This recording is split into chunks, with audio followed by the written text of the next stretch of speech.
சித்தர் ஜீவ சமாதிகளில் நாம் சென்று சிறிது நேரம் அமர்ந்தால் கூட அவர்கள் நம் தலை எழுத்தை மாற்றிவிடுவார்கள். குடும்பத்தில் உறவுகளுக்கு இடையே இருந்த கருத்து வேறுபாடு, சண்டைகள் எல்லாம் எங்கே போனது என்று வியக்கும் அளவுக்கு மாற்றம் ஏற்படும். வேலைகள் எவ்வளவு இருந்தாலும் சித்தர் கோயில்களுக்கு செல்லும் வழக்கத்தை ஏற்படுத்திக் கொள்ளுங்கள். உங்கள் மனக்குறைகளை அவர்களிடம் சொல்லுங்கள், உறுதியாக பதில் கிடைக்கும். கிண்டியில் நிறைய சித்தர் கோயில்கள் உள்ளன. நாம் 4 சித்தர் கோயில்கள் பற்றி தெரிந்து கொள்வோம். கிண்டி ரயில் நிலையத்தின் மிக அருகில் அமைந்துள்ளது திரு பாடகச்சேரி திரு இராமலிங்க சுவாமி கோயில். மூலவராக பிள்ளையார் எழுந்தருளியுள்ளார். அவரை வணங்கிவிட்டு சாலை ஓரமாக 50 அடி தூரம் நடந்து சென்றால் நமக்கு இடது புறத்தில் திரு சாய் பாபா கோயில் பெயர் பலகை தென்படும். உள்ளே சென்றால் முதலில் தெரிவது திரு சாய் பாபா கோயில்.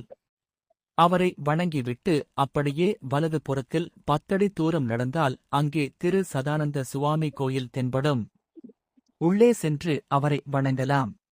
அங்கே வலது புறம் திரு சேஷாத்ரி சுவாமிகள் திருவுருவப்படமும் இடது புறம் திரு ரமணர் திருவுருவப்படமும் காணலாம். அமைதியான சூழல். தியானம் செய்ய விரும்பினால் செய்யலாம். சுவரின் முக்கோண மாடத்தில் காகிதம் இருக்கும். அதில் வீட்டுக்கு திருநீர் எடுத்துச் செல்லலாம். இவர்களை வணங்கிவிட்டு சாலைக்கு வாருங்கள். மீண்டும் அதே வாழையில் நடக்கத் துவங்குங்கள். சுமார் 100 அடி தூரம் சென்றதும் ஒரு திருப்பம் காண்பீர்கள். இடது புறம் திரும்பவும். சுமார் 50 அடி தூரம் சென்றதும் இடது புறம் ஒரு சிறு சந்து தென்படும். அங்கே திருசாங்க சித்தர் திரு உருவப்படமும் இருக்கும். இடது புறம் திரும்பியதும் சுமார் 20 அடி தூரத்தில் ஐயாவின் கோயில் தென்படும். நடந்து சென்று மீண்டும் சற்று இடது புறம் திரும்பி 10 அடி தூரம் நடந்து வலது புறம் திரும்பினால் நுழைவாயில் தென்படும்.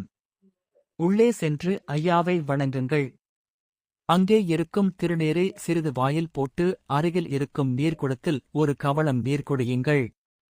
எல்லா வகையான மனநோய், உடல் நோய் போக்கும் அருமருந்து இதுவே. திருநீரை வீட்டிற்கும் எடுத்துச் செல்லலாம். மூலவரை சுற்றி வரும் பாதையில் இடது புறம் மற்றும் வலது புறம் 2 சித்தர் ஜீவ சமாதிகள் உள்ளன. அவர்களை வணங்கி அருளைப் பெறுங்கள். தியானம் செய்ய பாய் மனை அங்கே உள்ளது. இந்த கோயிலின் சிறப்பு எப்போதும் திறந்தே இருப்பதுதான். ஒருமுறை இந்த சித்தர் கோயில்களுக்கு சென்றால் போதும் அவர்களின் அன்புக்குரியவர்களாக ஆகிவிடுவீர்கள். பிறகு மீண்டும் மீண்டும் செல்லத் தோன்றும். மன அமைதி, குடும்ப அமைதி பெற இன்றே செல்லுங்கள்.